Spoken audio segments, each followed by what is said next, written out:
This is a state where people mobilized instantly to help after a tragedy. Yet after the Club Q attack, there are members of the community excluded from being able to help in one key way. Gay men have not been allowed to donate blood for decades. Well, now that could change across the country. Here's Mark Salinger. Everyone deals with tragedy differently. Our immediate reaction was, how can we help? Brandon Zelasco had been to Club Q many times. He knew people who were killed and injured. But he also knows he isn't allowed to help his community in a way the victims need it most. Club Q, Pulse before that, are a reminder that we can't give back and we can't help and we can't donate blood. The FDA says gay and bisexual men are not allowed to donate blood within 3 months of having sexual contact with another man.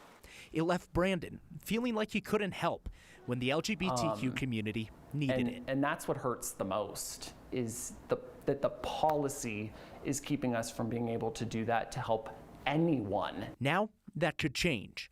The FDA told us today it's considering changing its policy for blood donation.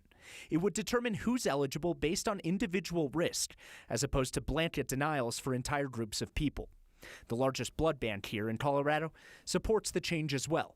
Brooke Way is with Vitalant. So Vitalant is an advocate for policies that allow as many people as possible to donate blood. The organization took 70 units of blood to the victims of Club Q and led the study to give the FDA the data to consider changing who's eligible to donate. A step in the right direction, but I don't think it's necessarily something to celebrate yet. We still don't know specifics of the plan or if they would only screen certain groups of people to determine risk. Brandon hopes the next time people are in need, he's allowed to help. We can't help our neighbors, we can't help our friends, we can't help other people in need too. Blood is tested to make sure it's safe, and the technology to do that has advanced significantly since the 80s when this rule was put in place during the AIDS epidemic. Brandon sees this as a stigma, not a science that's discriminating against gay men.